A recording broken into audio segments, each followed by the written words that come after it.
हरे कृष्ण कृष्ण कृष्ण हरे हरे, हरे राम राम राम हरे हरे, हरे कृष्ण कृष्ण कृष्ण कुंडली श्री ज्ञानदेव तुकाराम पंढरीनाथ भगवान की जय। माऊली ज्ञानेश्वर महाराज, जगद्गुरु तुकाराम महाराज की, सब संतान की जय।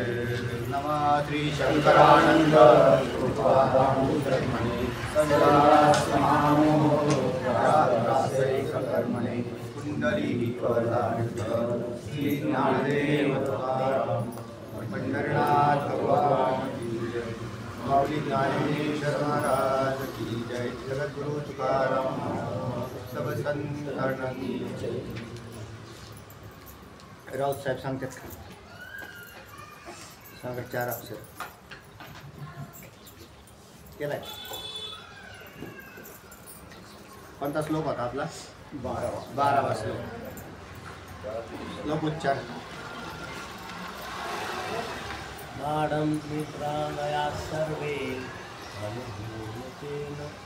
यत्तेन चेतरः तथा तेन भूयन्ते येन तम्पो निवारयेत्.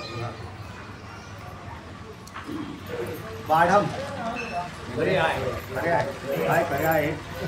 अन्नमय कोशापासून अनंतमय कोशापर्यंत जे आपल्याला जाणवतं किंवा आपल्याला अनुभवतं तर ते खरे आहे.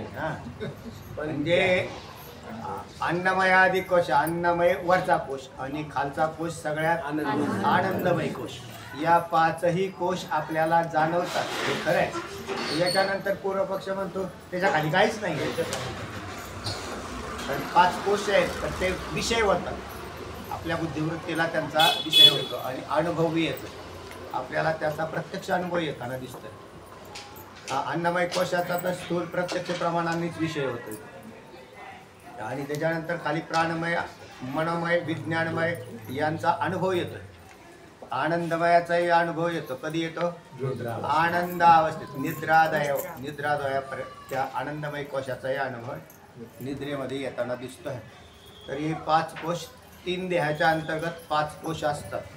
येणारे तरी सांगता का 5 कोश कोणते? आणि बरं 5 कोश कोणते एवढंच सांगावं, जास्त न येईल का लक्षात? नवीन माणसांना विचारल्यावर त्यांच्या अभ्यासाला लागतो. हां हां हां हां बिलकुल. आनंदमय कोश हे वरून खाली गेलो. वरून खाली म्हणजे स्थूल देहापासून आतमध्ये कारण देह, असे 3 देह आहेत. वरचा दिसतो तो स्थूल देह, त्याच्या आतमध्ये सूक्ष्म देह आणि त्याच्या आतमध्ये कारण देह. दररोजचा अभ्यास हाच. 3 देह आहेत. 3 देहाच्या आतमध्ये पाहायचं आहे, 3 देहाच्या आत पाहायचं. दुसरं काय लागणार आहे आम्ही तुम्हाला? पण 3 देह, वरचा स्थूल देह, त्याच्यात सूक्ष्म देह, त्याच्यात कारण देह. घाडगेताई सांगा 3 देहात 5 कोश घालवा, क्रमाने घालवा. मध्ये आधी कुठं बोलू नका. स्थूल देहामध्ये अन्नमय कोश, बिलकुल. आणि सूक्ष्ममध्ये 3 येतात. मनोमय, प्राणमय, मनोमय आणि विज्ञानमय म्हणजे काय असतं? विज्ञानमय मध्ये हे डोळे झाकून उत्तर म्हणजे मन म्हणजे हे विज्ञानमय कोशामध्ये कोणाचं अस्तित्व आहे? पंच ज्ञानेंद्रिय आणि कर्मेंद्रिय, बुद्धी. बिलकुल. म्हणून म्हटलं डोळे झाकून उत्तर द्या. वावरेत आहे. मनोमय कोशात कोणाचं अस्तित्व आहे?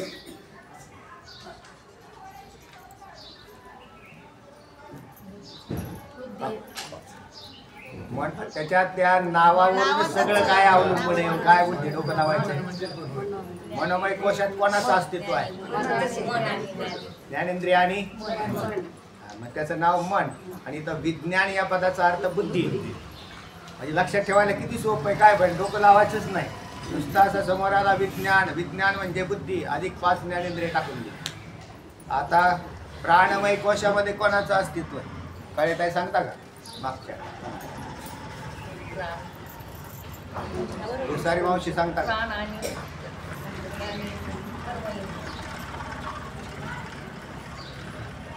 प्राण आणि कर्मेंद्रिय. बरोबर आहे उत्तर. तर या प्राणमय कोशात प्राण पंच प्राण म्हणण्यात पंच प्राण अधिक पंच कर्मेंद्रिय. मनमय कोशात मन अधिक ज्ञानेंद्रिय. विज्ञानमय कोशात विज्ञान म्हणजे बुद्धी अधिक लक्षात राहत नसेल तर चार्ट करायचा आणि चार्ट वरती सारखं आणि घोकंपट्टी केली की ते लक्षात राहील. नंतर झोपेतनं उठवलं तरी तुम्ही सांगता. तीन द्या. कारण शरीरात कोणाचं अस्तित्व? आनंदमय कोश म्हणजेच आनंदमय कोश म्हणजेच कारण. आता त्यात कारण या पदाचा अर्थ अज्ञान आणि त्या अज्ञान आणि चैतन्य हे दोन्ही शेजारी शेजारी आहेत. म्हणून कारण शरीरामध्ये ज्या वेळेला स्थूल सूक्ष्म यांचा तिथं व्यावहारिक अभाव होतो म्हणजे कारणामध्ये लय पावतात ते त्यावेळेला म्हणजेच बाहेर नसतात त्यावेळेला केवळ अज्ञान आणि पण अज्ञानना असतंच तिथं म्हणजे तो जीवपणातून मुक्त होत नाही. आणि निद्रेमध्ये इंद्रिय लय पावले सूक्ष्म देहाचं तादात्म्य सुटलेलं आहे तर त्यावेळेला तिथं अंतःकरण अज्ञान कार्य अंतःकरण नाश पावलेलं नसतं तर लय पावलेलं असतं आणि त्याच्यातली जी बुद्धिवृत्ती म्हणजे त्याच्यातल्या सूक्ष्म अज्ञानमय वृत्त्या या आनंदाचा काय घेतात आस्वाद घेतात म्हणून त्याला भोक्ता असं म्हटलं. आनंदमय कोशाला काय म्हटलंय? भोक्ता. विज्ञानमय कोशाला करता. हा विज्ञानमय कोश हा करता आणि हा भोक्ता असतो म्हणून करता भोक्ता हे तिथे खाली लागले. विज्ञानमय कोश आणि आनंदमय कोश यांच्यात कर्तृत्व आणि भोक्तृत्व असं प्रतीला येतात आणि मग भोक्ता म्हणजे आनंदाचा आस्वाद घेतला तो आनंदाचा. तर या 5 कोशांचा विचार आम्ही केला त्यावेळेला आमच्या लक्षात आलं की अनुभवाने आम्हाला हे बाढम खरं आहे. पुढे पण त्याच्यानंतर ते सांगतात किंवा हा जो अनुभव तो ना येतो तो कशामुळे येतो बर तर त्यालाच प्राण आपण त्याचा वा म्हणजे कोणामुळे हा अनुभव येतो तर त्याचा तो कोणामुळे येतोय? चैतन्यामुळे येतोय. हे लक्षात घ्या. जेवढा बी आपल्याला अनुभव येतोय म्हणजे आपण आहोत हे चैतन्यावरच आधारित राहील. चैतन्य नसतं तर आपलं अस्तित्व शून्य झालं असतं. आता आपलं म्हणजे देहाचं. इकडं दुसरा आपण पदाचे 2 अर्थ एक अधिष्ठान आणि एक अध्यस्त. आपण म्हणण्यात कधी कधी अधिष्ठान म्हणतो आणि आपण म्हणण्यात कधी कधी आपण देह म्हणतो. म्हणून आपलं अस्तित्व आत्म्यावर आधारित आहे म्हणण्यात आपण कोण झालो? देह. आपलं अस्तित्व आत्म्यावर आधारित आहे. आता आपण कोण झालो? देह. अरे पण तो आपलं अस्तित्व ज्याच्यावर आधारित आहे तोच खरा मी आहे आणि हा देहरूपात जो भासतोय तो खोटा मी आहे. म्हणून मी देह नाही देह नोये मी रे उरला उरे विठ्ठल. विठ्ठल म्हणजे ब्रह्म. हा जे शिल्लक आहे त्याचं नाव उरला उरे विठ्ठल. तो कोण आहे? ब्रह्मच आहे. म्हणून अनुभव हे आनंदमय आदी कोश ज्याच्यामुळे अनुभवाला येतात त्याचे निवारण कोण करेल? त्याला हाकलपट्टी करता येईल का? आत्म्याची हाकलपट्टीच केली म्हटली आम्ही कारण तो लय ताण देतो आपल्याला. एवढा एक तर आधी सूक्ष्म झालाय आम्हाला एक तर बुद्धीला कळाना म्हणून आम्ही त्याला हाकलूनच दिलं. कोणाला? तो कुठे जाईल म्हणण्यापेक्षा तुम्ही कुठे जाता? तुमचं काय अस्तित्व राहील मग? तर तेव्हा खाली काय राहील? तर खरं तर चैतन्यच आहे आणि खोटे खोटे देह आहेत. म्हणून देहाच्या प्रेमात पडलेली माणसं ते देहाला मी म्हणतात. त्याच्यावर आपलं जास्त सख्य आहे म्हणजे सख्य आहे म्हणूनच त्याचं म्हणून म्हटलं प्रेमात पडले देहाच्या म्हणून देहाला मी म्हणायला लागलो. आता हे प्रेमही खोटं कारण आत्मप्रेमामुळं देहप्रेम भासतं. जर आत्मा नसता तर देह मेलेल्या माणसातलं चैतन्य आपण घालवलं म्हणजे त्याच्यातला विशेष चैतन्य गेलं सामान्य चैतन्य राहिलं. चैतन्याचे 2 प्रकार सामान्य चैतन्य आणि विशेष चैतन्य म्हणजेच आभास. आभास गेला मृत्यू झाल्याबरोबर कोण गेला? आभास गेला. आभासयुक्त चैतन्य गेलं ना आणि ते चैतन्य गेल्यामुळे या देहाची काय दशा झाली हो? ते म्हटल्यात हा देहाची दशा काय झाली? तर तो हा देह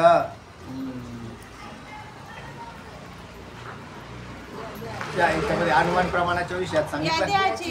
या देहाची दशा एक आत्मा व्हायचा नित्य सिद्ध पैसा अनादि नित्य सिद्ध पैसा आणि हया देहाची हे दशा. इथं विषय तोडलेला आहे. मागचा विषय जो देहाचा आलता तो विषय तोडला होता माऊलींनी.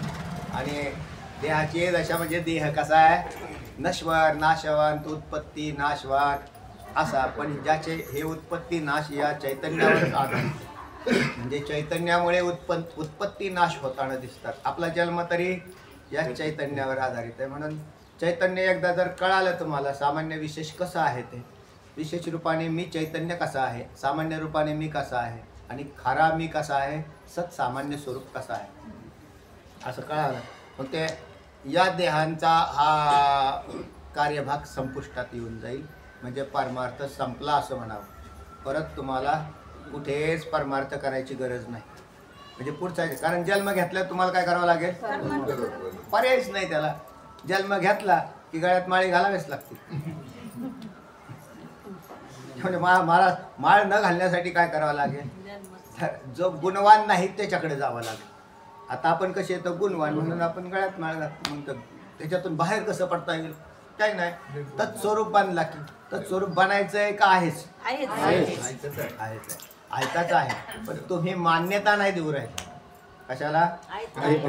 आयत्याला मान्यता नाही. खोट्याचा बोलबाला झुटे का मुंह काला.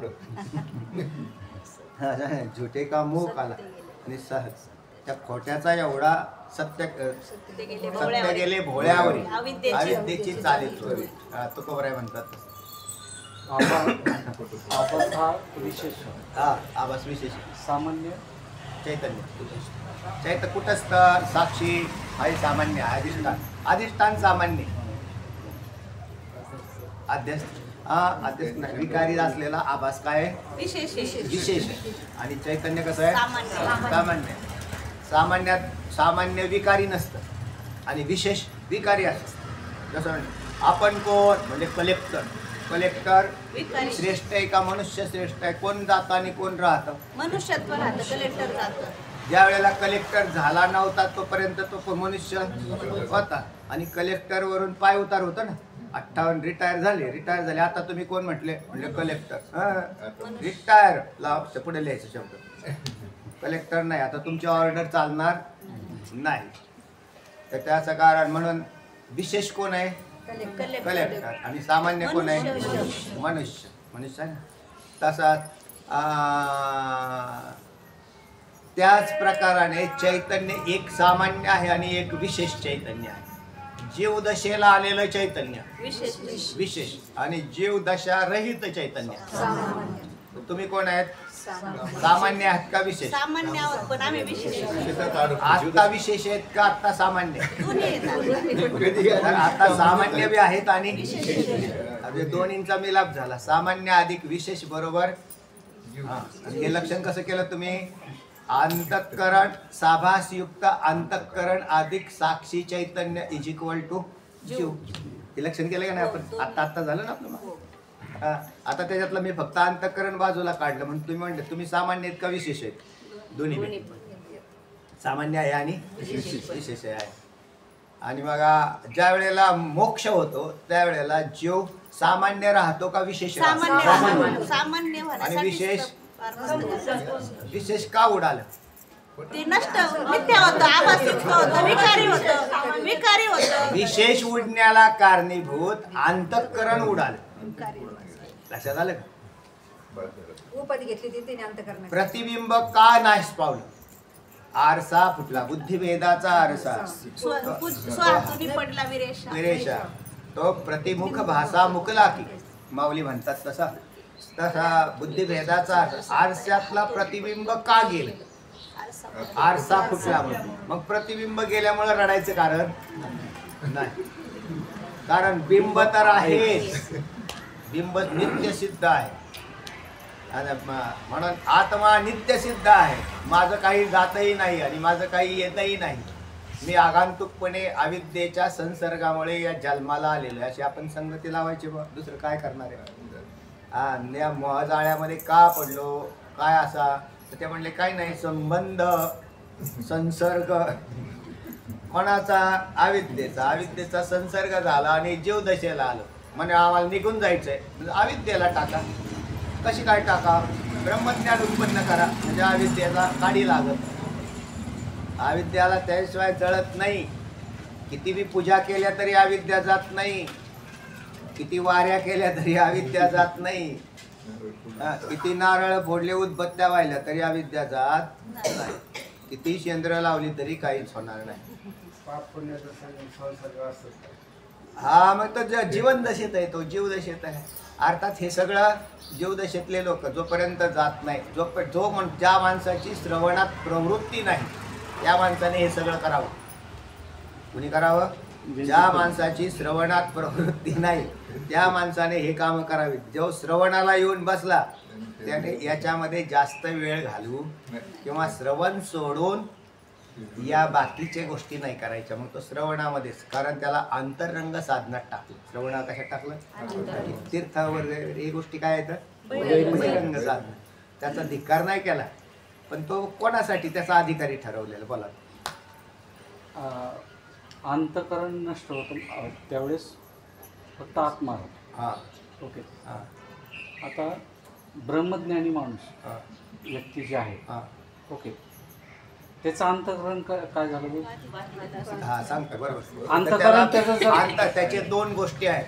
आपण अंतःकरण हा शब्द जो आहे ना, एक नाश पावणं, बाध होणं आणि अभाव होणं, तीन पद वापरली मी तुमच्याकडे आणि कायमस्वरूपी लक्षात ठेवायची. सत्य पदार्थाचा नाश होतो, जो पदार्थ मिथ्या भासतो त्याचा बाध होतो. हा, आणि मिथ्या पदार्थाचा ज्या वेळेला अधिष्ठान स्वरूप बनतं त्यावेळेला अभाव होतो. म्हणजे तीन गोष्टी होऊन जातात. शरीर आणि व्यावहारिक सत्ता आपण ज्या वेळेला पाहतो त्यावेळेला शरीराचा बाध होतो का नाश होतो? एखादा मनुष्य मेला तर त्याच्या शरीराचा नाश होतो. आता हे थोडंसं आतमध्ये चला, तुम्हाला बाध अंतःकरणाचा करायचा आहे, बरोबर आहे? ते अंतःकरण स्थूल आहे का सूक्ष्म आहे? सूक्ष्म आहे. पण ते सूक्ष्म आहे म्हणूनच ते अनेक जन्मात भटकंती करायला होते. एक शरीर टाकतंय, दुसऱ्या शरीरात जाते, त्याच्यातून निघतंय, तिसऱ्या शरीरात कर्माप्रमाणे जात आहे. त्याचा बाध हा ब्रह्मविद्येने होतो, म्हणजे ब्रह्मज्ञानाने बाध होतो. बाध झालेला पदार्थ दिसत नाही असं नाही, म्हणून महात्मा पुरुष अंतःकरणात ब्रह्मज्ञान होऊन सुद्धा तुमच्या आमच्यासारखे बोलत राहतात, व्यवहार करतात. कारण बाध पदार्थ, बाध काळाला का ऐका. हा, पाणी काढण्यासाठी विहिरीतलं किंवा पहिले आडवत आणि त्याला असे राठ बसवलेले होते गावात, खेड्यातली. तसं ह्याच्याशिवाय पर्याय पाणीच नव्हतं. पाणी त्या आड ग्रामपंचायतीचा आड असायचा, नाही तर कोणाचा पाणी लागलं तरी ते ताब्यात घेऊन त्याच्यावर लोकांना केलेली होती. आमच्याकडे गावात नदीवरती बसवलेलं होतं. मग जायचं आपले हांडे घेऊन आणि मग आपला पावरा, आपली दोरी, आणि मग ती दोरी त्या ह्याच्यावरून टाकायची आणि खालून पाणी काढायचं, आपल्या हांडे भरायचे आणि हांडे भरून चालले. आपला आपला पावरा हातात घेऊन चाललं मागं. आता त्या पाणी कशाने काढलं? पवऱ्याने काढलं, बरोबर आहे? पवऱ्याने काढलं का दोरीने काढलं? दोघांनी काढलेले. म्हणजे पण त्याला खालून पावऱ्यात दोरीचा महत्वाची भूमिका आहे त्याच्यामध्ये. खाली पाणी खाली ती दोरी येते अशी ठेवली आणि तिला काडी लावली. काडी लावल्यावर ती दोरी जळून गेली, तरी दोरी जशीच्या तशी दिसते, पिळदार. मग कोणी म्हटला की चला बाबा आज सुद्धा आम्ही या दोरीच्या साह्याने परत आडातलं पाणी काढू, तर ते पाणी काढता येणार नाही. का दोरी दिसणार नाही? दिसणे, याला बाध असं म्हणतात. लक्षात आलं? तुमचं उत्तर असं आहे की महात्मा पुरुष हा कसा काय दिसतो? अंतःकरण जर त्याचा बाध झालं तर असं म्हणायचं होतं ना. आणि मला असं एक सांगताय की ज्यावेळेस ब्रह्मज्ञान होतं त्यावेळेस त्याचं अंतःकरण शुद्ध होतं. शुद्ध नाही होत, शुद्ध होण्याची प्रक्रिया आधी झालेली. बाध हा शब्द आणायचा. बाध होतो, शुद्ध हा शब्द प्रयोग पूर्वीच होऊन गेला. तुम्ही आता भक्ती करता, भक्तीत अंतःकरण शुद्ध होतं. कारण अंतःकरण शुद्ध झाल्याशिवाय ज्ञान टिकणारच नाही. म्हणून अंतःकरण मलदोष विरहित म्हणजे शुद्ध असं म्हणायचं. आणि मग त्याच्यामध्ये जसा आरशाला शुद्ध केला, आरशाला खराब कस काय झाला, मूळचा आरसा शुद्धच असतो, पण विशेष दोराड्याची गरज जर असतील घरातलं, जर स्वयंपाक खोलीत जर आपली चूल बिल चाललेली असेल तर तिथले आरसे बघून घ्यावात कसे काय असते. त्याच्यावर चेहरा सुद्धा पाहायला काळकट होतो. म्हणजे का असा त्याला काय करणार, त्याच्यावर परिणाम तेवढा होतो. रज आरसा उजाळी काय गोवी आहे माऊलींची त्याला अनुसरून. तर त्याला त्याच्या खाणांच्याद्वारे तो साफ केल्यावर त्याच्यात चेहरा दिसायला लागतो. की आरशाचा उपयोग चेहरा दिसण्यापर्यंत आहे, त्याचा बाकी दुसरा विचार नाही. तसा अंतःकरणाचा उपयोग हा शुद्ध करून तत्वज्ञान ब्रह्मज्ञानापर्यंत आहे. नंतर त्याचं जतन करण्यासाठी नाही. कुठे गेला तो आरसा कोण सांभाळी, तो देह कोण सांभाळी. महात्मा पुरुष नंतर त्या देहाच्या छंदात राहिले नाही. आता आरसा कोण सांभाळतो, ज्याचा आरशावर प्रेम असतो, ज्याचा आरशावर, मग तो आरसा सांभाळणार का नाही. म्हणजेच देहावर प्रेम असणारे आरसे सांभाळतात. देहरूपी आरशा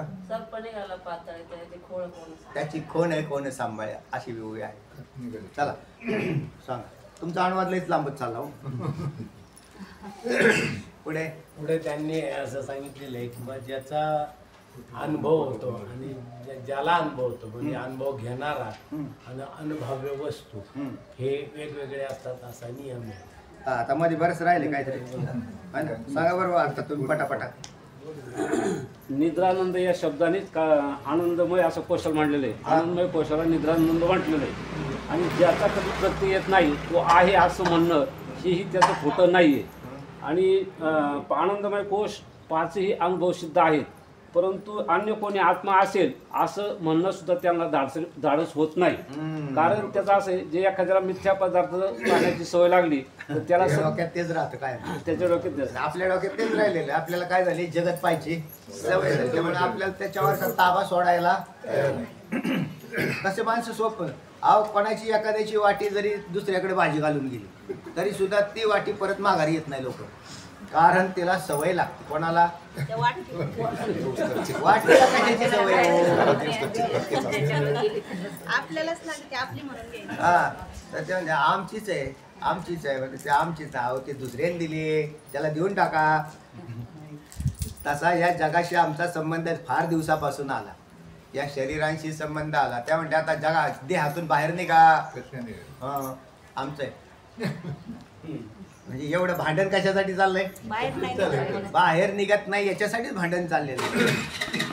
संत म्हणतात आपल्याला घरं खाली करा, आणि आपण म्हणतो मग आमची घरं आम्ही काय तशी सोडून देणार आहे का. काय म्हणतात त्याला, कोणता कायदा, कुळ कायदा. आम्ही कुळ कायदा लावलाय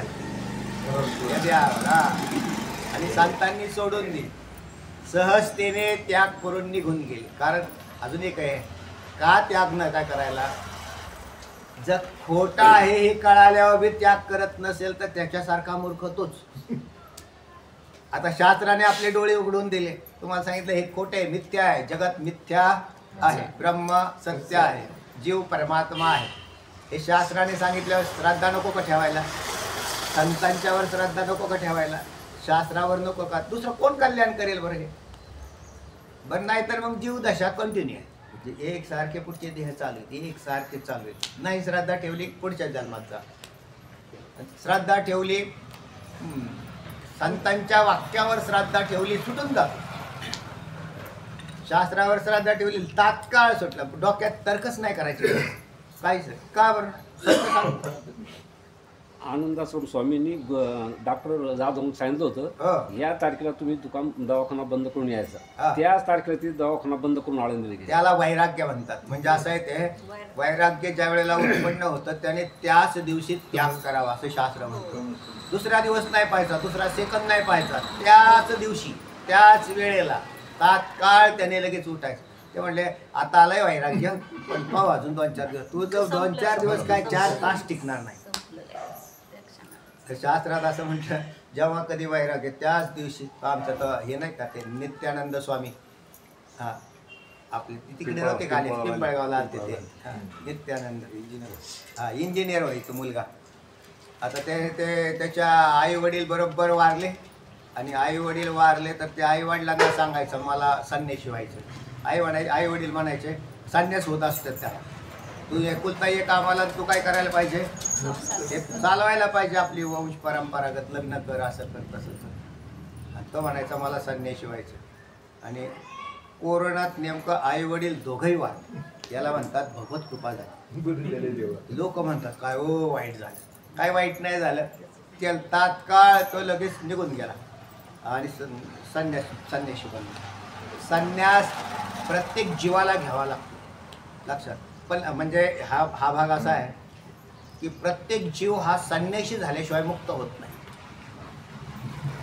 संन्यासाचं लक्षण तुम्ही खोटं नका करू. संन्यासी या पदाचा अर्थ कपडे बदलणे नाही. संन्यासी या पदाचा अर्थ आश्रमाचाही संन्यास आम्ही सांगत नाही. तुम्हाला संन्यासीच करणार पण आश्रमाचा नाही करणार. आमचे सगळे साधू संत पाहणा कुठं होते हो, सगळे संन्यासी येत. संन्यासाशिवाय ब्रह्मज्ञान होणारच नाही. कसं करावं मग, त्यासाठी काय करावं, मग त्यासाठी काही नाही करावं. वृत्तीचा संन्यास सांगितलेला आहे शास्त्रात. वृत्तीचा संन्यास तुम्ही गृहस्थीत ना खुशाल गृहस्थी राहा, पण संसाराचा कावडीची मोह नाही कुठलाच. पार्था तो संन्यासी जाण निरंतर, नेयस्स नित्य संन्यासी यो न देष्टी न कांक्षती, निर्द्वंद्व हि महाभावो सुखम बंधात प्रमुच्यते. मी माझे आयसे आठवण विसरले जयाचे अंतःकरण, पार्था तो संन्यासी जाण निरंतर. तर याच्याशिवाय होत नाही. म्हणून आत्मज्ञान अवघड आहे असं नाही, आपण अवघड करतो आणि अधिकारामध्ये शिरतो. आणि जेव्हा कधी असं ज्या डोक्यात येतं ना आपल्या, तेव्हा हे असं करावं, असंच करायला पाहिजे, हेच करायला पाहिजे, हे सोडून दुसरं नाही. मग परत आणखीन वाकड्यात कशाला जातो तो, परत मोह का धारण करतो. म्हणून आणि आता विशेष म्हणजे असं आहे, कोणी शिकणारे विद्यार्थी असतील पण आपले सगळे विद्यार्थी 50च्या पुढचे येतात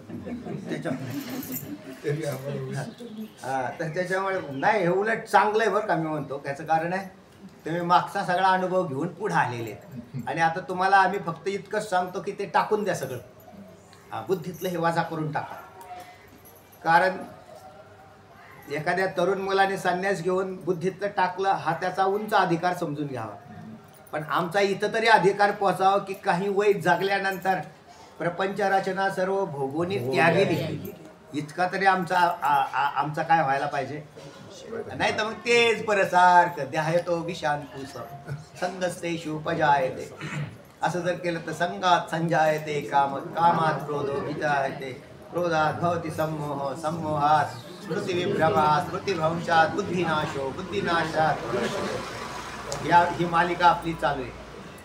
म्हणजे पाठाला येणाऱ्या माणसाने याचं चिंतन करावं की हा संन्यास आपला, हा संन्यास खोटा नाही, हेच प्रपंच खोटा आहे, हा प्रपंच मिथ्या आहे आणि याच्यामध्ये आसक्ती नाही टाकायची, तर बाहेरच निघायचं. म्हणजे काल जेवढी माझ्या चित्तात आसक्ती होती तेवढी आजची आसक्ती राहता कामा नाही, कमी झाली पाहिजे. आणि हे आपल्यालाच करता येणे शक्य आहे. हा समाज करत नाही, घरातली माणसं करत नाही, बाकीचे लोक नाही. तर हे ज्याने त्याने आपली आपली सोडवणूक करून घ्यायची. सांगा. हां, त्याला असा प्रश्न विचारला, अन्नमय कोश हे जर तो दिसतेत, हे कोणामुळे दिसतेत. जर जर देहाला देहाचं किंवा मन बुद्धी किंवा जड्याला जर त्यांचं ज्ञान होत शक्य नाही, पण असं जर तुला वाटत असेल तर कोणामुळे दिसते, कोणामुळे दिसतं. आम्ही प्रपंच कोणामुळे पाहतो, डोळ्यामुळे. बरोबर आहे, एक संगती आहे की त्याला. कारण तुम्हाला परंपराने जर पाहिलं तर परंपरेचं कारण कोण होईल, डोळे. डोळे कोणामुळे डोळ्याला कोणामुळे दिसतं, बुद्धीमुळे. बुद्धीला कोणामुळे दिसतं, चैतन्याला कोणामुळे दिसतं, ते स्वसंवेद्य आहे म्हणून त्याने उष्ण नाही आणलं कुठं. लक्षात आलं ना. तसं पाहिलं तर फार सोपं आहे होय, फार अवघड आहे असं नाही. अवघड अवस्था बाणायला आणि कळायला आता ज्याला बुद्धी आहे किंवा शुद्ध बुद्धी झाली, भक्ती करतो, म्हणून आम्ही भगवत भक्त निवडले. बा भगवत भक्ती करणाऱ्याला हे तात्काळ कळत. तुम्हाला नाही कळायला का? आत्मा कळाला नाही का तुम्हाला? न कळायला काय अवघड आहे त्याच्यामध्ये आता? मग त्याच्या फक्त कळाला, पण वासन्या प्रपंचामय आहे. त्या एका गावामध्ये वेदांत आचार्य असं कीर्तन ठेवलं. वेदांताचार्य असं कीर्तन ठेवल्यावरती वेदांताचार्य आले, त्यांनी कीर्तन वगैरे केलं. आता वेदांताचार्य काय सांगतील? वेदांत सांगतील असं लोकांची अपेक्षा राहते. मग त्यांनी ते वेदांताचं चिंतन वगैरे सांगितलं. आणि मग म्हणल्या गावात असल्यामुळं जायला एस टी नाही, परत पहिल्या एस ट्या होत्या ना, आणि मग ते एस टी नाही, तर मग त्या गावातल्यांनी का ठेवलं तर म्हणजे गावात सगळे पाठ चालतात, म्हणजे बऱ्याच महिला पाठाला येतात. कशाच्या? वेदांत म्हणून ठेवलं ना. त्याशिवाय असं कोणी बी कसं काय वेदांत, त्याला नाही कोणी विचारत नाही, नाही तर वेदांत. आणि मग ते झोपायची व्यवस्था त्या म्हटली एका ठिकाणी एक खोली होती, ते म्हणले चालेल म्हटले. ते म्हणजे आमच्या त्यांनी दिलेली असेल ती ओसरी म्हणून, तिथं ओसरीवरती ते महाराजांना झोपायला. मग त्यांनी ते बिछाण्यात टाकला, खाली अंतरलं. पण नंतर मग महाराजांनी सांगितलं, म्हणले महाराज म्हटले आई साहेब उशाला काय आहे का? उशाला काय आहे का? उशाला काय आहे का म्हटले की त्यांनी लगेच रडायला सुरुवात केली. की म्हणजे काय करावं, 7-8 वर्ष झालं पण काहीच नाही. कोणाला?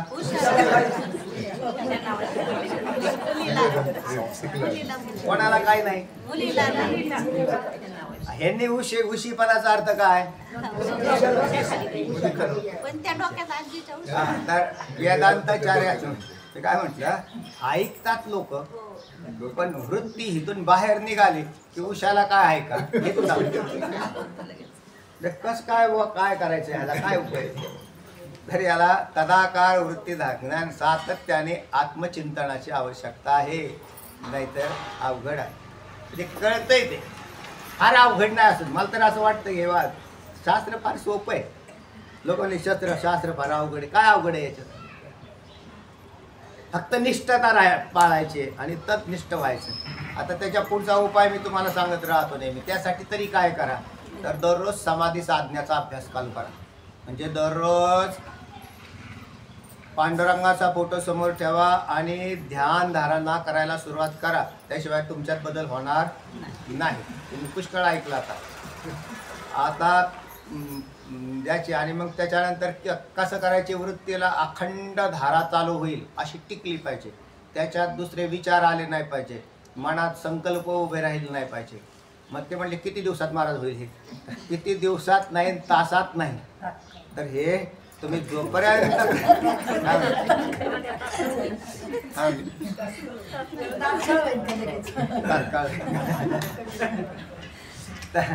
याचा अभ्यास असतो बरं.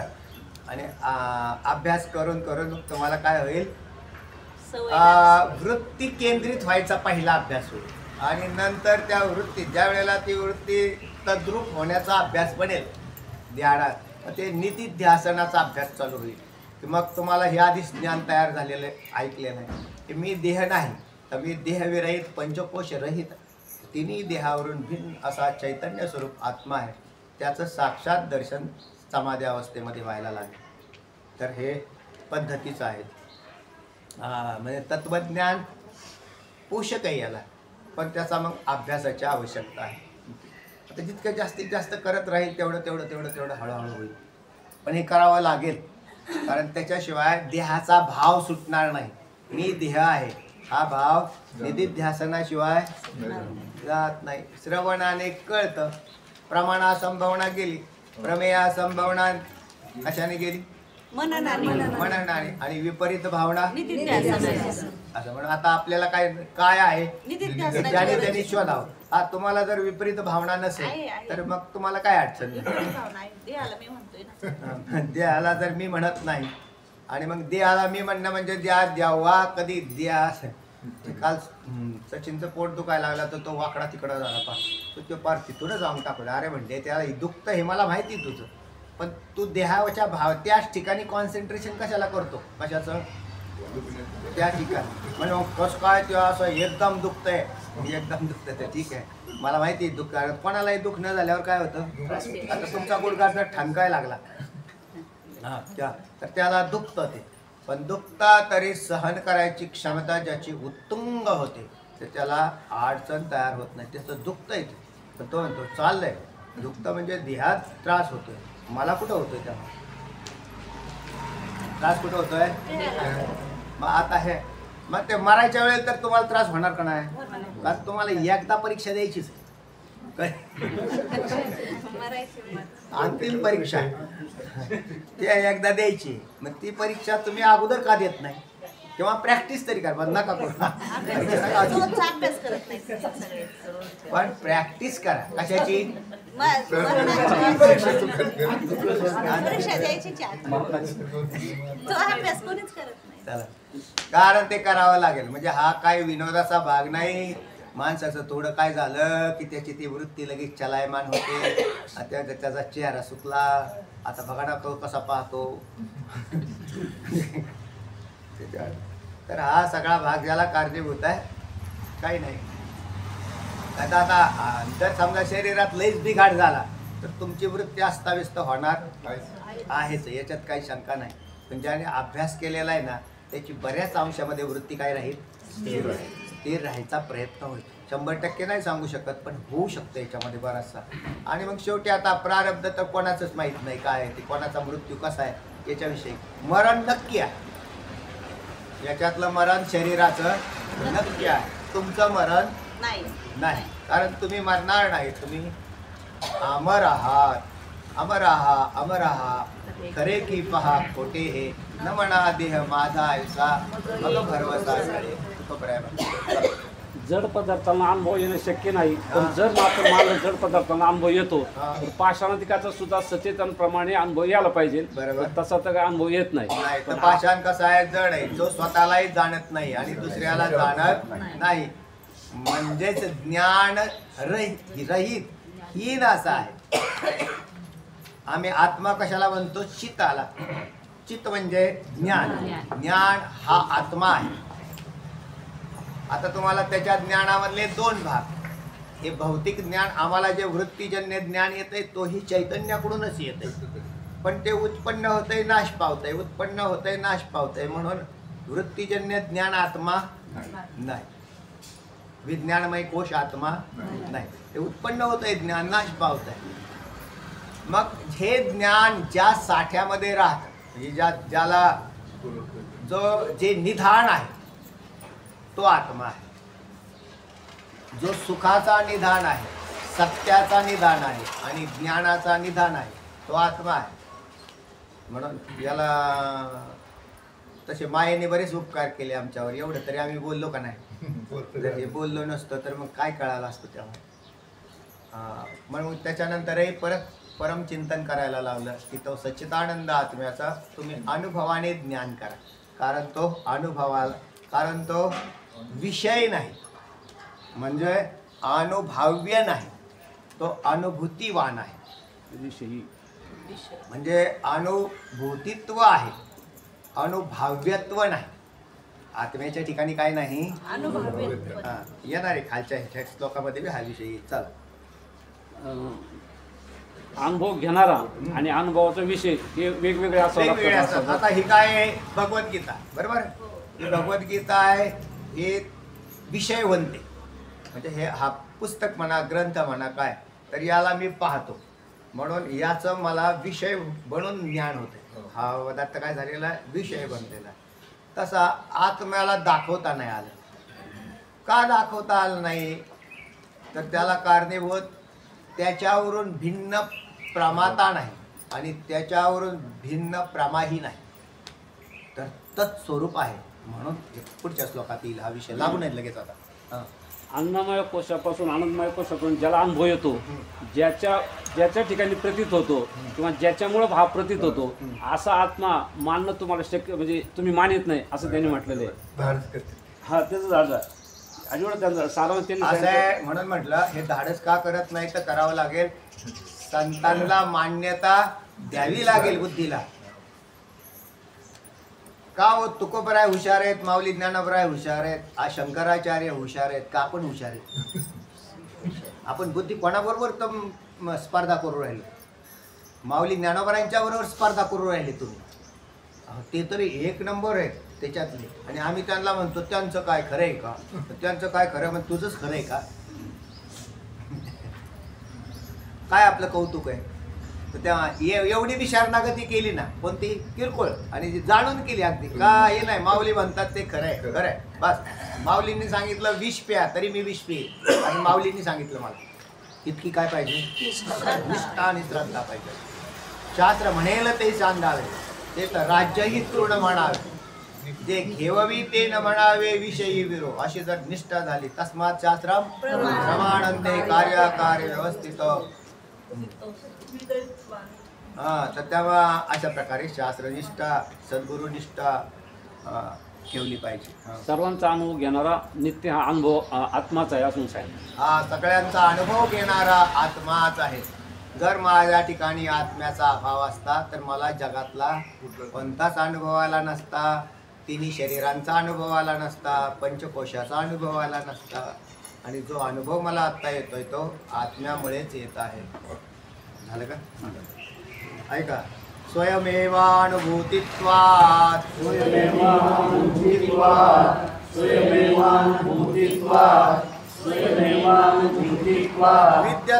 नानुभाव्यता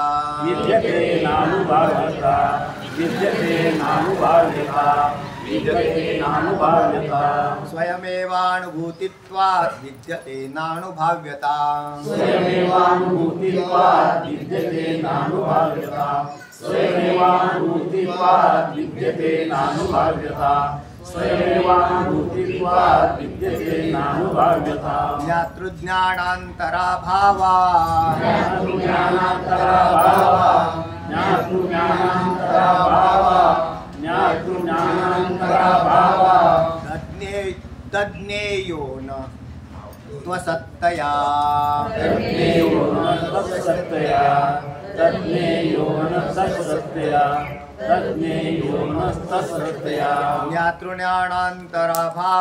तज्ञेयो न त्वसत्तया ज्ञातृज्ञानान्तराभावा दज्ञेयो न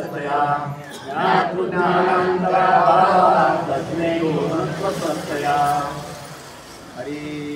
स्वयमेवानुभूतित्वात् विद्यते नानुभाव्यता ज्ञातृभावान्तराभावात् दज्ञो यो न त्वसत्तया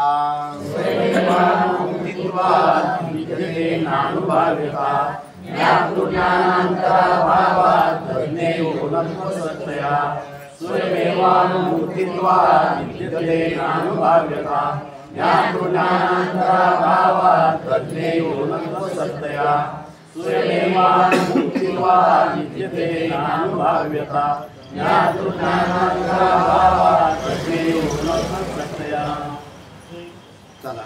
स्वयं एव अनुभूतित्वात् विद्यते न अनुभाव्यता ज्ञातृज्ञानान्तरभावात् अज्ञेयः न तु असत्तया. ऐका परत.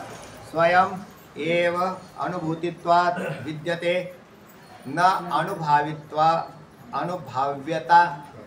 ज्ञातृज्ञानान्तरभावात् अज्ञेयः न तु असत्तया. याला म्हणतात पदच्छेद. करायचा आहे अजून हा पदच्छेद नाही ना आला तुम्हाला? हां, पहिल्यांदाच सुरू झाला. त्याला पदच्छेद झाला. पदांचे आपण भिन्न भिन्न काय केले? उच्छेद करून त्याचे भिन्न पदं बनवली. संस्कृतमध्ये अनेक पदं एकत्र उच्चारली जातात आणि त्यांचे पदच्छेद करावे लागतात. म्हणजे प्रत्येक पदाचे अर्थ नंतर परत जुळवून घेणं याला अन्वयार्थ म्हणतात. आता अन्वयार्थ पुढे सांगतील. आधी पदच्छेद झाला. सांगा बरं खांदे साहेब.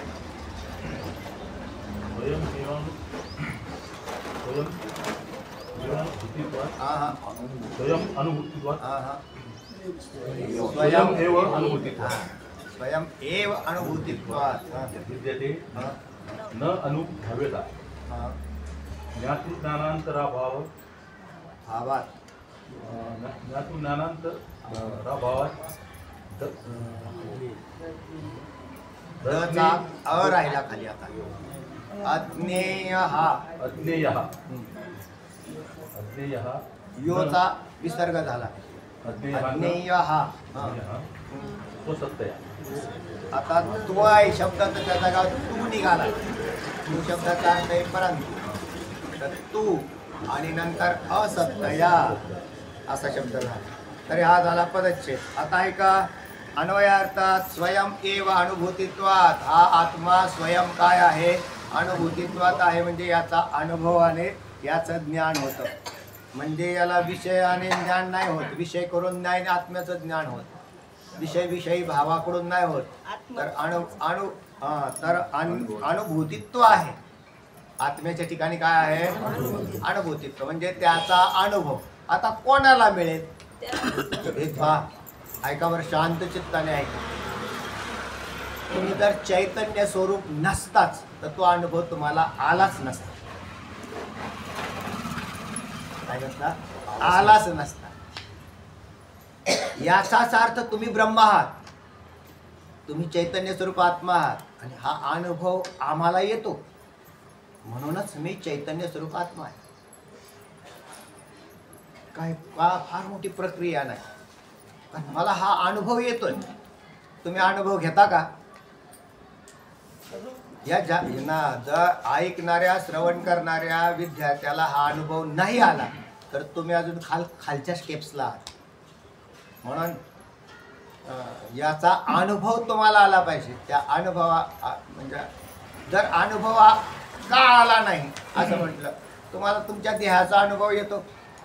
मी देह आहे, मी चैतन्य आहे. हा अनुभव तुम्हाला एकांत स्थानात बसून घ्यावा लागेल. एकांतात जर नाही गेला तर अनुभव येणार नाही. आता एकांत पदाचा अर्थ करतो परत. एकांत पदाचा अर्थ नैसर्गिक दृष्टीने बी आहे. कारण त्याच्यात जर तुम्हाला सारखंच कोणी डिवचत असेल, हे हल्लं का, तुम्हाला जर वृत्ती तुमची सारखी अस्ताव्यस्त करत असेल तरी तो अनुभव तुम्हाला, कारण तुम्हाला स्थिर वृत्तीच करता येईल. पण प्रत्येक व्यक्तीला आपापली घरं आहेत आणि घरामध्ये निवांत वातावरण बी असतं पुष्कळ. महिलांना तर काय अडचण नसते. पुरुष कामाला गेले की निवांत झाले. किंवा रात्रीची वेळ हे साधनेलाही चांगली राहील. पहाटेची वेळ, म्हणून पहाटे लवकर उठून साधना करणाराला हा अनुभव 100% येईल. मी केला पाहिजे. मग त्याच्यात जोपर्यंत तो शरीराला धरून राहतोय तोपर्यंत त्याला हा अनुभव येणार नाही. पण चिंतने तद्रूपता. शास्त्र म्हणतं तुम्ही चिंतन करायला लागा, तुम्हाला अनुभव येईल की मी चैतन्य स्वरूप परमात्माचा आहे. मी त्याच्यावरून भिन्न नाही. हा देह मला आगंतुक प्राप्त झाला आहे. तो मगाशी सांगितल्याप्रमाणे वासनेच्या द्वारे अज्ञानाने आलेला आहे. पण आता मी या देहात राहणार नाही. पुन्हा मी देहाला येणार नाही अशी प्रतिज्ञा करा. आणि मग तसा अभ्यासाला त्या दृष्टीने करा. मुक्तच झाला पाहिजे तो. काय त्याला बाकी फार शास्त्र पाहायची गरज नाही. आमकं पाहिलं फलानं पाहिलं. वेद सुद्धा पाहण्याची आवश्यकता नाही. का बरं? संत वाङ्मय का वेद नाही का? संत वाङ्मय वेद आहे. वेद साक्षात तुकोपनिषद आहे. तुकोबरायांचा एक अभंग मुक्त करून टाकेल. फक्त तुम्ही त्या आमची नजर बदलली पाहिजे. बस पुष्कळ झाला आम्हाला. काय तुम्हाला फार वेदाची संस्कृतची प्रमाणन ते म्हणजे कधी पाठ करून, ते पाठामुळे मनुष्य मुक्त होतो असं नाही. चावट बनतो. अधिक बुद्धी चावट होते. कारण आता ज्याच्या बुद्धीला ज्याला वेळ आहे पुष्कळ करतो तर ठीक आहे, करत राहा. पण याची फार आवश्यकता नाही. म्हणून त्याचा अनुभव घ्यावा. काय म्हणतो श्लोक तोच म्हणतो, हा आत्मा आत्म्याच्या ठिकाणी स्वभावताच अनुभूतित्व आहे. आणि मी तुम्हाला हे सांगत होतो, तुम्ही तर चैतन्य स्वरूप आत्माच. आम्ही दगडाला नाही सांगत पाठ. मी पाठ दगडांना सांगतोय का? नाही. मी प्रत्यक्ष तुम्ही चैतन्य स्वरूप परमात्मे आहात माझ्यासमोर बसलेले. तुम्हाला मी प्रतिपादन करतोय. तुम्ही देवच आहात. अख्खा देव आहे, तर त्याला काय करावं लागेल? तुम्हाला पडताळणी करून पाहावं लागेल, कारण तुमच्याकडे संशय आहेत आणि संशयावाल्यांना पडताळणी करावी लागते, चेकिंग तर करावी लागेल. बघ तुमचा फारच तुम्ही सांगताय जीव तोडून, पण आमचं थोडंसं, मग तुम्ही पडताळणी करा ना, बसा ना एकांतात आणि आपला कालावधी एकांतात घालवा. विषयी माणसाच्या संगतीत अजिबात जायचं नाही. ज्या माणसाचे विषय पाहतो राहतो ना, तो तुझं कसं काय चालेल, माझं कसं काय चालेल, पोरांचं काय चालेल, तू जेवाय घालते का, हे द्या सोडून देते जेवाय घालू नाही तर सोडून दे, कुठं काय त्याच्याशी काय देणं घेणं नाही. पण मग याचं चिंतन करायचं. आणि म्हणून ज्याने कोणी असं चिंतन केलं तर तात्काळ मुक्त व्हायला पाहिजे, तात्काळ व्हायला पाहिजे. कारण दुसरं कारण तुम्ही प्रत्यक्ष परमात्मा आहेत ना, आम्ही शेंदूर लावून देव नाही तयार करून राहिलो, म्हणजे नसलेल्याला बनवून राहिले का, असलेले म्हणजे स्वयंभू आहेत तुम्ही स्वयंभू चैतन्य स्वरूप परमात्मा आहे. एकांतात अनुभव घ्या. चला, तेव्हा अस्य अनुभाव्यता न विद्यते, याला अनुभाव्यत्व नाही, म्हणजे अनुभवाचा विषय बनत नाही, म्हणजे विषय होऊन अनुभव नाही.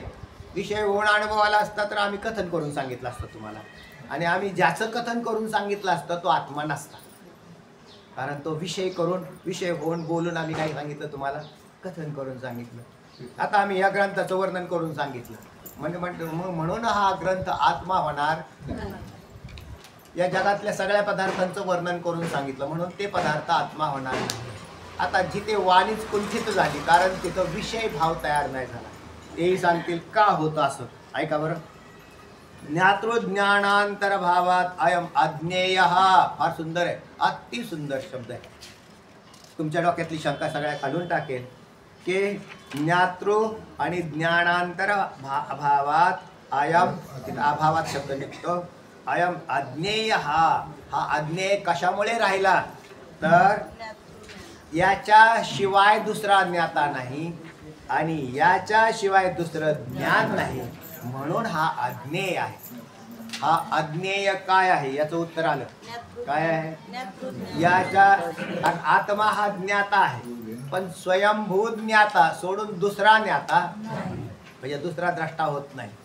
आणि हा येणारच नाही ना, कारण नाही आता इथे आज तसं नाही म्हटलं. ऐका, तुम्हाला आम्हाला कळतंय कोणामुळं, आत्म्यामुळे, बरोबर आहे, आत्म्यामुळे. बरं, आम्हाला आता यास ज्याच्यामुळे आम्हाला कळतंय त्याला जाणण्यासाठी आम्हाला दुसरा एक आत्मा आणावा लागेल. ऐका ना, दुसरा एक आणला तर मग याला जाणण्याची प्रक्रिया होऊ शकते, पण याच्यावरून दुसरा आत्माच नाही, म्हणजेच ज्ञाता नाही, जाणणारा.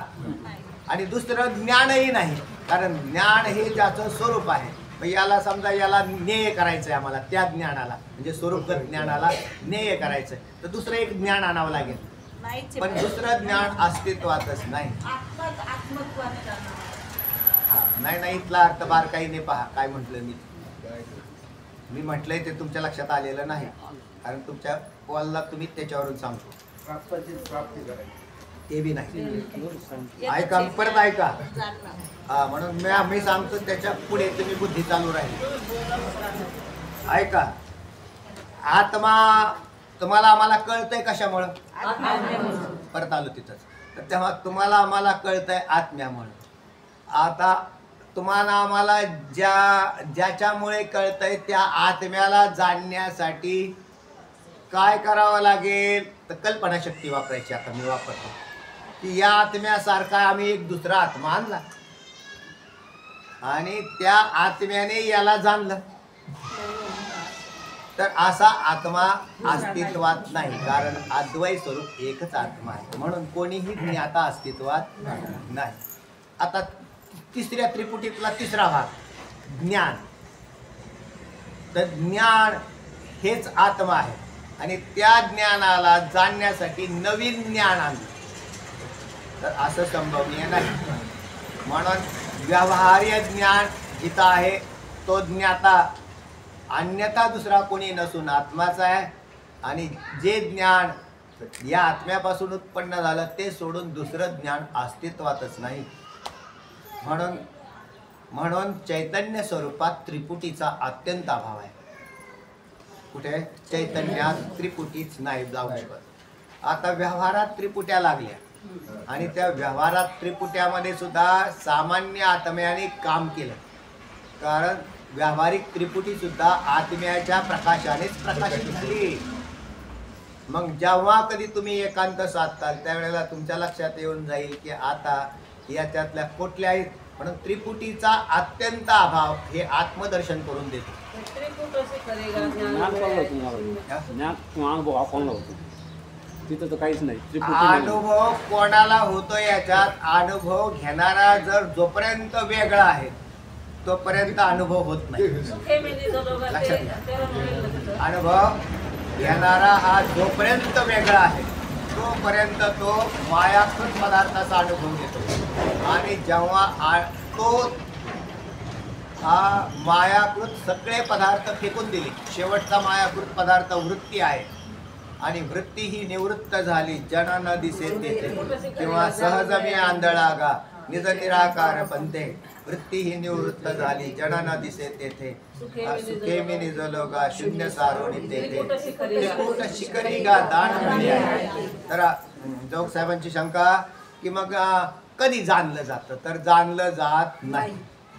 तर जाणलं जात नाही हे कळल्यावरती ज्या वेळेला जाणण्याच्या सगळे साधनं फेकून दिली त्यावेळेला तो आत्मा म्हणून शेष राहतो. याचं कारण असं आहे, तुम्ही चैतन्य आहात म्हणून राहिले. जर तुम्ही अन्य कोणी असते तर तुम्हाला हा अनुभव मिळाला नसता, म्हणजे त्याला वेगळा अनुभव आलाच नसता. तसा म्हणून जोपर्यंत परमार्थामध्ये असा भाग आहे पहा, सर्व गोष्टींचा त्याग अपेक्षित आहे, याचंच नाव परमार्थ आहे. सगळ्या गोष्टींचा त्याग,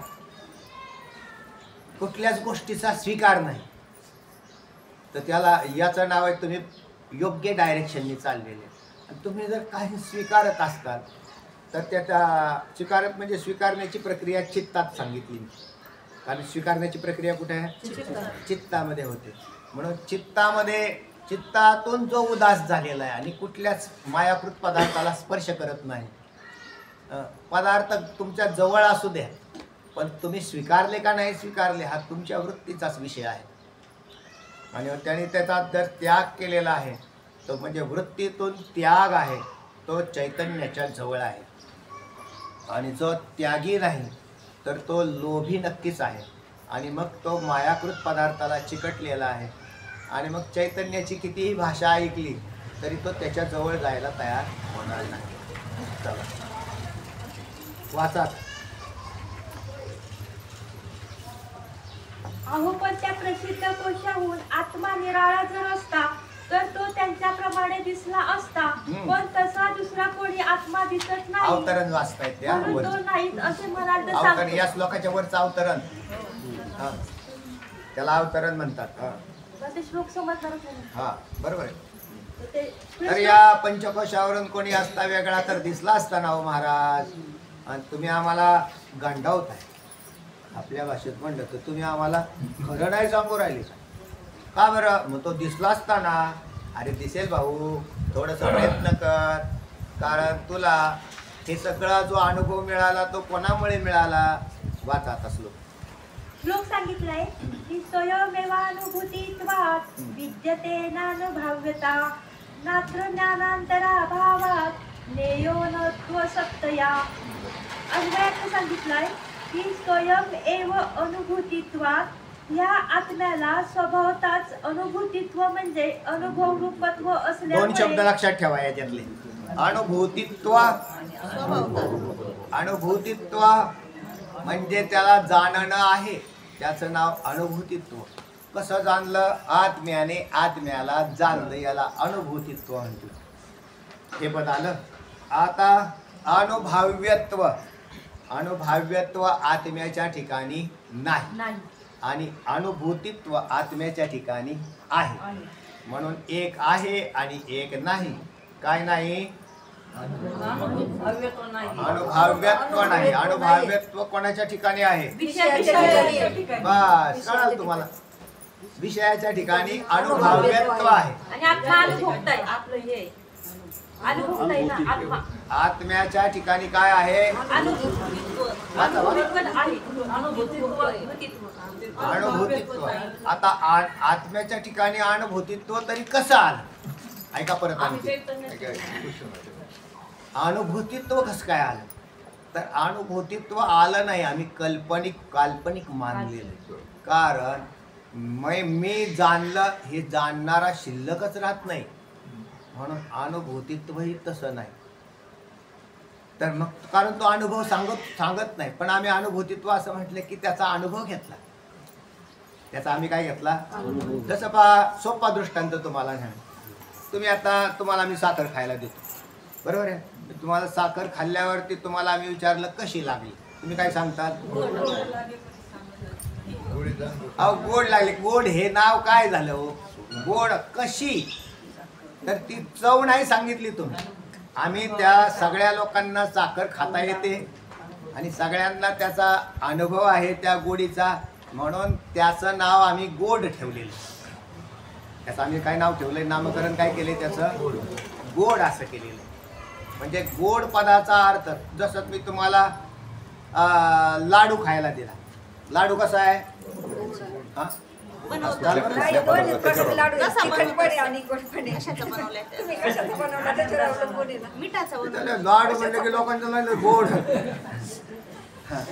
लाडूच्या स्वरूप पाहायचं, त्याच्याशिवाय उत्तर नाही द्यायचं. तर तुम्ही प्रश्न काय करायला पाहिजे? महाराज तुम्ही लाडू कशाचा आणला? आम्ही मिठाचा दिला. मिठाचा दिल्यावर काय झाला? कारण लाडू या पदाचा अर्थ आहे आकार. लाडू या पदाचा हा अर्थ नाही की साखर. आता जर साखर एका माणसाने जर खाल्ली आणि त्याला विचारलं कशी लागली, तो म्हटला गोड लागली. पण गोड लागली हे उत्तर नाही. समोरच्या माणसाला साखर खाल्लेल्याचा अनुभव आहे आणि जशी गोडी चाकलेली त्याने, म्हणून तो त्याला सांगतो साखर कशी लागली? गोड लागली. हा म्हटलं बरोबर उत्तर आहे. बरोबर नाही भाऊ, तुला अनुभव आहे म्हणून तो बरोबर म्हणतो. त्याला अनुभवच नाही, ज्याने जीवनात कधी साखर खाल्ली नाही आणि त्याने दुसऱ्याला साखर दिली आणि ते म्हटले सांगा. ते म्हणले कशी लागली? म्हणजे गोड लागली. म्हणजे तो म्हणे लगेच तो ज्याचा प्रश्न असा आहे, त्याचा प्रश्न असा आहे, भाऊ गोड म्हणजे काय असतं? खाऊन पहा. याचं दुसरं काहीच उत्तर नाही. खाऊन पहा म्हणजे गोडीचं उत्तर मिळेल. तसा आत्म्याचा अनुभव घ्या म्हणजे आत्मा काय असतो तो कळेल. काय घ्यावं लागेल तुम्हाला? मग आता हा अनुभव कोणी घ्यावा? तर ज्याने याला अनुभव्यत्व म्हणजे अनुभव विषयत्व नाही. अनुभव विषयत्व नाही म्हणजे विषय होत नाही. या मायाकृत सगळे पदार्थ काय होतात? विषय विषयी भावामध्ये येतात. यातृ ज्ञानांतराभावात अयम अज्ञेय हा दुसरा ज्ञाता व दुसरे ज्ञान नसल्यामुळे हा अज्ञेय आहे. बिलकुल. दुसरा ज्ञाताही नाही आणि दुसरं ज्ञानही नाही. कारण हाच ज्ञान आणि ज्ञाता आहे. याच्यावरून दुसरा आणि हा अद्वैत स्वरूप आहे, म्हणून दुसरा आत्मा अस्तित्वात नाही. असा जर चैतन्य घन परमात्मा मी असेल है ना, तर आणि विश्वात अद्वैत पदार्थ एकच असेल तर सांगा बरं, जगातले सगळेच पदार्थ प्रेमाचे झाले. आता भेद नावाला सुद्धा राहिला. भेद केव्हा होतो? मी जगापासून मी स्वतःला वेगळा समजतो, त्यावेळेला भेद उत्पत्ती असते. म्हणून राग कोणाला येतो? तो स्वतः तटस्थ राहतो, दुसऱ्याला भिन्न समजतो, त्या व्यक्तीला राग येतो. आता म्हणून तर माऊली ज्ञानोबरांनी दार लावून बसल्यावर तिथे ताटी लावून बसल्यावर मुक्ताई आली. काय मुक्ताईचं ज्ञान आहे बघा ना. ते म्हणले ताटी उघडा ज्ञानेश्वरा, विश्वरागे झाले वन्नी, संती सुखे वावे पाणी. हा विश्वपट ब्रह्मद्वारा ताटी उघडा ज्ञानेश्वरा, योगी पावन मनाचा अपराध जनाचा. आता थोडं त्याच्यामधला द्वैत भाव येतो. शेवटी योगी संत जीव यांच्यामध्ये सुद्धा काही व्यवहार घडतात. नाईलाजाने काय काय वेळेला कुठे कुठे रागवावं लागतं, नाईलाज असतो, पण द्वेष बुद्धी नसते. इथे घाण करू नको असं सांगितल्यावर तिथं राग होणं स्वाभाविक आहे, पण कशासाठी? हितासाठीच ना, नाही तर मग लगेच घाण करतो. तर त्याच्यात म्हणून द्वेषबुद्धी वेगळी. जगात या विश्वात कुठेच द्वेषबुद्धी राहता कामा नये. तर मग तुम्हाला जाणलं असं आम्ही समजू. है ना, सुखदुःख समेकृत्व लाभालाभ जयाजय अशा प्रकारची जोपर्यंत मीची झालो तर द्वेष हा. कोणाचा करायचा? द्वेष कोणाचा करेल सांगा. तू असत्यानं पण तो मुळीच नसल्यामुळे अज्ञेय आहे असे नव्हे. काय मुळीच नाही. नवीन ज्ञाता किंवा मूळ आत्म्यावरून दुसरा कोणी ज्ञाता किंवा मूळ आत्म्यावरून दुसरं कोणी ज्ञात हे मुळीच नसल्यामुळे म्हणून तो अज्ञेय आहे. एकच आत्मा अज्ञेय आहे आणि तो सगळ्यांचा आहे. म्हणून भेद राहील का हो चित्तामध्ये? कुठलाच भेद राहणार नाही. त्याला हे कळालं ना तर त्याचा पूर्ण अगदी निष्पाप बनला. त्याचं का खरी निष्पापता इथेच उत्पन्न होईल. नाहीतर मग नाही होणार. वाचा. प्रकाश सांगितलाय की हा आनंदमयादी कोशांचा साक्षी आत्मा स्वतः आनंदमयादी पाचही कोशांचा जो साक्षी आत्मा कोशांचा साक्षी आत्मा स्वतःच अनुभव रूप आहे. स्वतःच कसा आहे? आता या पदाची पुष्कळ विश्लेषण केलेली. म्हणजे अनुभव हेच याचे रूप आहे. अनुभव हेच असं काय म्हणजे आता अनुभव कोणी घेतला? आम्ही घेतला. तुम्ही कोण? आत्मा. म्हणून त्या आत्म्याचा अनुभव घेणारा आत्माच आहे. जड पदार्थ. तुम्ही जर जड असता तर तुम्हाला अनुभव मिळाला नसता. म्हणून तर तुम्ही परमात्मा आहात. अनुभव येतो आम्हाला. आणि मग तुम्हाला तेच सांगतो की अनुभव घ्या. आता पाठ भरपूर झाले तुमचे. आता तुम्ही काय करा? अनुभवात शिरा. कारण तुम्हाला श्रवण लय झालेलं. माझ्या माहितीप्रमाणे तुम्ही लय श्रवण केलेलं. आणि इतक्या श्रवणानंतर अनुभवाकडे जर जात नसेल तर मग बरेच मागं पडू आपण. कारण याच्यानंतर ही पुढची स्टेप्स आहे. आता तुम्हाला सगळे प्रमाणपाठ आहेत. वेदाची प्रमाणपाठ आहेत. माझ्यापेक्षा जास्त प्रमाणपाठ झाली तुमची. पण चांगली गोष्ट आहे ना. वाईट काय आहे त्याच्यात? सगळ्यांची सगळे अख्खी गाथा पाठ व्हावी. झाली बी लोकांच्या गाथा पाठ झाली. एवढं तुमचा मला काय वाटतो? अभिमान वाटतो की तुम्ही एवढं सगळं पाठांतर केली. पण अनुभव घेण्याचं अडचण जर राहिलं तर स्वयंपाक करून ठेवला पण खाण्या वाचून राहिल्यासारखा होईल. चला. त्यामुळे तो अनुभवाचा विषय होत नाही. कारण प्रकाश प्रकाशाचा किंवा अग्नी अग्नीचा विषय होत नसतो. बरोबर आहे. प्रकाश प्रकाशाचा कधी विषय होतो का? नाही होत. आणि अग्नी अग्नीचा विषय होत नाही. म्हणजे अनुभव हेच याचे रूप आहे. त्यामुळे अनुभवाचा विषय होत नाही. है ना. अग्नी अग्नीला विषय करत नाही. कारण अग्नी स्वरूपच असतं. अग्नीने अग्नीला चटका दिला म्हणजे तुमचं हे बोलणं ठीक आहे. म्हणजे आम्ही फक्त कल्पनाशक्ती वापरू तुमची. पाहू काय काय चाललंय. अग्नी असा भडकला आणि तो दुसऱ्या अग्नीवर तुटून पडला आणि त्याने त्याच्या ज्वालारूपी शस्त्र बाहेर काढलं आणि दुसऱ्या अग्नीच्या पोटात खुपसलं. कोणी? बरोबर आहे का नाही? कथन कल्पना शक्ती काय म्हटले महाराज? तुम्ही फक्त कल्पनेचा आला. आणि याच्यात अग्नी अग्नीला मारत नाही. तसा चैतन्यामध्ये चैतन्यही तसंच आहे. दुसरा कोणी ज्ञाता नाही. दुसरा कोणी ज्ञान नाही. आणि एकटाच स्वसंवेद्य असा आहे. तर प्रकाशाचा अप्रकाश रूप म्हणून तर तिथं म्हटलं ना काय म्हटलं? नैनम दहती काय श्लोक आहे? चैनम चिंतन नैनम दहती पावकः न चैनम युतयन्त्यापो न शोषयति मारुतः अच्छद्यो यमदायो यमक्लेद्यो शोष्य एव च. तर तेव्हा पाहून घ्या दुसरा. तर याच्यामध्ये काय आहे? या आत्म्यावरून दुसरा कोणीच नाही. याला कोण मारण्याची ताकद कोणाकडे ठेवतो? कोणीच नाही. म्हणून तुम्ही अजिंक्य आहात. म्हणजे वीरच आहात तुम्ही. आम्हाला कोणीच मारत नाही. आम्हाला कोणी मारणारा आजपर्यंत जन्मला नाही आणि पुढेही जन्मणार नाही. कोणाला मारणारा? मला मारणारा. आता मला शब्दाचा अर्थ कोण झाला? ठीक आहे. तर प्रकाशाचा अप्रकाश रूप व अग्नीचा दाह शून्य पदार्थच विषय होत असतो. बरोबर. प्रकाशच जर प्रकाशाचा विषय होईल तर लक्षात येत आहे ना? प्रकाशच प्रकाशाचा विषय होईल का? नाही होणार. म्हणजे प्रकाशाने प्रकाशाला जाणलं. होईल कसं काय? कारण तो तत्सोत रूप एकच आहे. तसा आत्म्याचाही तसंच आहे. आत्म्याने आत्म्याला जाणलं हे बोलणं सुद्धा संभवत नाही. तर तिथं अनुभवता ते म्हणले मी माझा आत्मा घेऊन गेलो आणि त्या ब्रह्मरूपी यज्ञाच्या चैतन्याला जाणून टाकलं. लोक जसे म्हणतात गुरु करून टाकला. हा गुरुबीर केला का नाही तू? खेड्यात म्हणजे फार मजा येते खेड्यात. म्हणतात अगं तू काय गुरु बिरू केला का नाही? म्हणजे केला. मी तर मागच गुरु करून टाकलाय.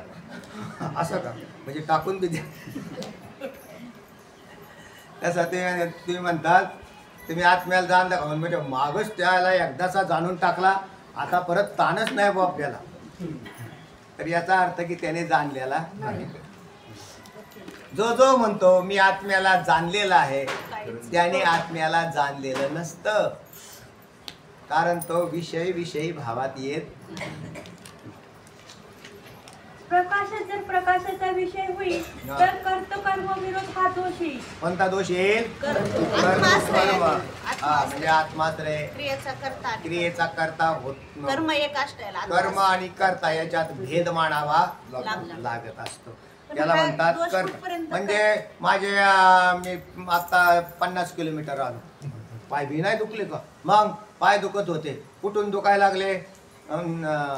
कावरगाव पासून. मग काय केलं तुम्ही? काय नाही, पाय उचलले आणि खांद्यावर टाकले आणि आलो. कर्म आणि कर्ता दोन्हींचे मिश्रण असं करता येत. ते म्हणते मग बरोबर तुमची चांगली आयडिया आहे. काय म्हटले केले? पाय दुखायला लागल्यामुळे पाय कुठे ठेवले? खांद्यावर ठेवले, मी आलो. तर असं होत नाही. तसा प्रकाश प्रकाशाला जाणत नाही, अग्नी अग्नीचा दाह करत नाही आणि चैतन्यालाही जाणत नाही. पण चैतन्याला जाणत नाही पण नाही असं नाही. अगदी समांतर. जसा अग्नीचा स्वभाव तसा चैतन्याचा स्वभाव आहे. म्हणून त्याला आम्ही सच्चिदानंद स्वरूपाने ओळखतो. मला वाटतं आपण इथेच थांबू. आता राहिलेला पाहू भाग नंतर घेऊ. कुंडली गौरधारी श्री ज्ञानदेव तुकाराम पंढरीनाथ भगवान की जय.